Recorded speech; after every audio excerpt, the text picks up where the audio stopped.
Well, rainfall is certainly going to be a continued feature of the weather as we go through the upcoming work week. Thanks for clicking on to the Saturday evening edition of Logan's European Outlook. The run through the loop of the GFS.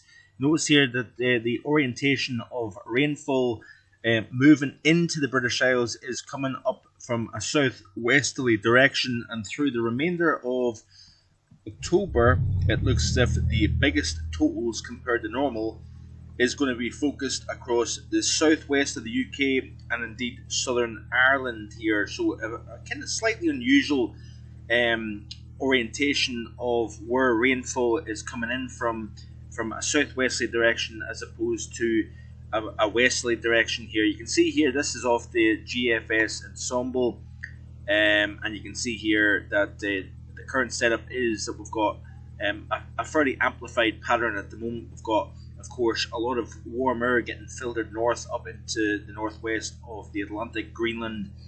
We've also got, of course, a downstream pool of cooler trough in place west of the British Isles. So therefore we are going to continue to see this setup where northwest Scotland below normal temperatures, southeast England above normal temperatures here, generally in the range of 9 to 12 Celsius in the northwest, 15 to 18 Celsius, possibly knocking the door 20 degrees on Monday. But you can see here as I play through the loop, this is off the GFS, the 500 millibar geopotential height anomalies here, and you can see the overall setup. This is the reason why we're seeing warmer than normal conditions in the southeast. When you've got the trough axis to the west, positively tilted if you notice here as well, and you've got the orientation extending all the way back down towards the Azores to the east of that, and ahead of any frontal system we're seeing warmth coming up from a pretty far distance south. But it's this setup here, we've got multiple areas of low pressure spinning around the upper level trough, and over the next several days what we're going to start to see is high pressure linking up between Greenland and Europe, kind of cuts off these areas of low pressure. Most of the energy gets pushed up towards Scandinavia, and we've got a hang back, we've got a system that gets cut off, divorced from the main jet to the southwest of the UK. So that means we are going to see a little bit more of a settled setup Monday through Wednesday of next week, and then as we press through towards the end of the week, we're going to see that area of low pressure moving in from the southwest here. Looking at the overview chart here of the GFS, this is the setup for the British Isles. So honing in on the UK setup today, and you can see the overall setup taking place here. If I can just try and move this just slightly back, I can get back to the current setup here. So this is the setup as of this morning. So we've got an area of low pressure scooting off to the north-northeast with plenty of shower activity embedded within that circulation. Then of course we've got the secondary feature that comes up from the southwest, bringing a spell of fairly heavy persistent rain, gusty winds, especially across the southern flank of the low. The main focus of the winds I think will be across Ireland here, possibly the southwest of England and Wales, and then we've got that shield of energy, that rainfall lifting up through the British Isles.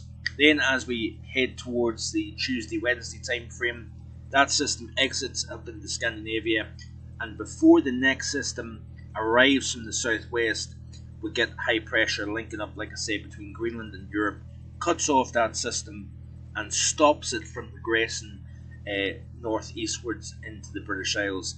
Eventually what happens is the heights start to drop off through the middle and second half of the week, and eventually that area of low pressure manages to bring further outbreaks of wind and rain to the British Isles during the second half of next week on into the following weekend here. And then it's a fairly messy affair, if you notice here, as we press through the final days of October here. So a fairly complex setup, like I said in yesterday's video when I showed you that. If you skip back through the loop here, this is the EPS control run, and what you've got is a setup here where we've got cold trough diving south over the eastern portion of North America. We had, of course, a very strong jet stream coming off Asia, crossing over the North Pacific, got a deep trough over the Northeast Pacific. That then forces the jet stream and high pressure to build over Western Canada, extend up into Alaska, forces Arctic air and cold outbreak into the central and eastern portion of the United States. Downstream of that, it forces warmth and high pressure north over Greenland, and then we see this complex area of low pressure here with multiple centres spinning close to the British Isles.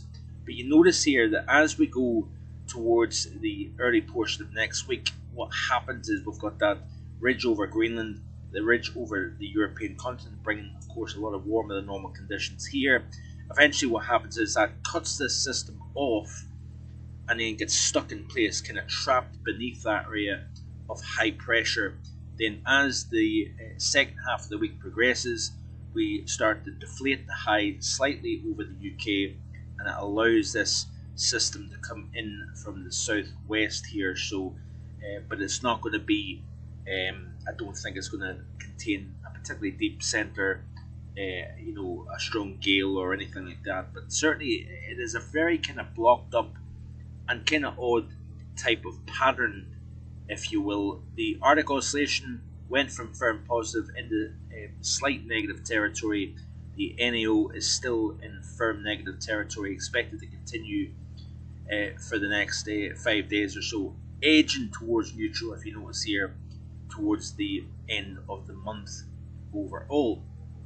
Looking at the GFS ensemble, and let's have a look at the precipitation forecast of the model here. So the upcoming 7 days, you can see here wettest conditions across Ireland, slightly wetter than normal across England and Wales, drier than normal across the north of Scotland. As we play through the loop, you can see here marginally wetter than normal, if not average conditions across the bulk of particularly eastern England, if you notice. Drier than normal, Scotland, Northern Ireland, Ireland itself. Why would that be the case? Because we've got high pressure and control, of course. And then as we press towards the end of the period, day 10 through 16, that's takes us out to the very end of the month. Looks as if it's a slightly drier than normal theme across Scotland, as you can see here. Looking at the temperature anomaly here for the upcoming 5-day period, and you can see here below normal north of the UK, warmer than normal across the south, very warm Spain, Portugal, France, into the central portion of Europe. As we play through this GFS ensemble loop, warmer than normal conditions prevail across much of the British Isles to take us towards the end of the month. And generally speaking, I think the overall idea that I've had in terms of a warmer and indeed slightly wetter than normal October, I think has, had merit so far, but we're only at the middle portion of the month. Let's see what happens for the remainder of October. Thanks for watching. Hope you enjoy the rest of your evening, and I'll be back again hopefully tomorrow with more. Please like, share, and subscribe to the channel if you haven't already done so. Thanks for watching.